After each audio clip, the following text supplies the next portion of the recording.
In the chaos of battle, the greatest peril often lies not in the strength of the enemy, but in the betrayals from within. In the dense, uncharted forests of Germania, the Roman Empire mighty conquerors of the known world faced one of its darkest hours. The year was 09 CE, and the legions of Rome, under the command of Publius Quinctilius Varus, marched into a trap.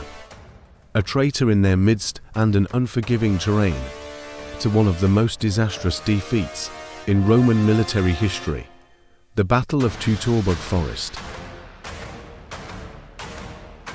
The root of the conflict lay in Rome's ambition to expand its dominion eastward.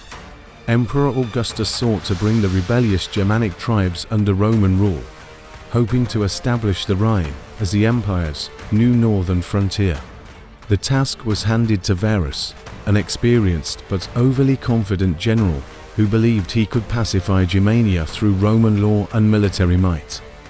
But while Varus assumed that the Germanic tribes would accept Roman authority, there were those who plotted rebellion. Chief among them was Arminius, a Carusi prince raised in Rome, who had gained the trust of the Roman military. Despite his Roman education, Arminius remained loyal to his people. Secretly, he united several Germanic tribes with the intent to stop the Roman advance and preserve their lands and independence. On the Roman side stood Publius Quinctilius Varus, an accomplished governor with experience in managing Roman provinces. However, his military prowess was nowhere near that of Rome's finest commanders, and his underestimation of the Germanic tribes would lead to his downfall.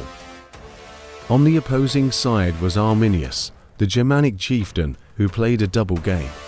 Having earned Varus' trust, Arminius was able to manipulate the Roman army's movements to his advantage. His knowledge of Roman tactics and strategy allowed him to turn the Germanic wilderness into a deadly weapon, outsmarting the mighty Roman legions with guerrilla warfare. Our story begins with Varus leading 3 Roman legions about 20,000 men deep into the forests of Germania, expecting to quell any resistance with ease. What Varus didn't know was that Arminius had carefully orchestrated a massive ambush. The thick woods and narrow paths were perfect for Arminius' guerrilla tactics, while Roman legions, trained for open field battles, were vulnerable. Imagine the scene: the Roman legions marching through the dark, dense forest, unaware that death lurked in every shadow. Varus, confident in his men, didn't suspect the betrayal from Arminius. Then, without warning, chaos erupted, war cries pierced the air, and arrows rained down from unseen enemies. Suddenly, the Germanic warriors, concealed by the trees, launched a ferocious attack. Arminius had turned the terrain to his advantage, knowing that Roman formations would crumble in the thick forest. The legions, unable to maneuver, were surrounded, harassed from all sides by Germanic fighters who knew the land intimately. The Roman soldiers attempted to regroup into their famous defensive formations, but the terrain made it impossible. Arminius' warriors struck fast, using the trees for cover and launching surprise attacks.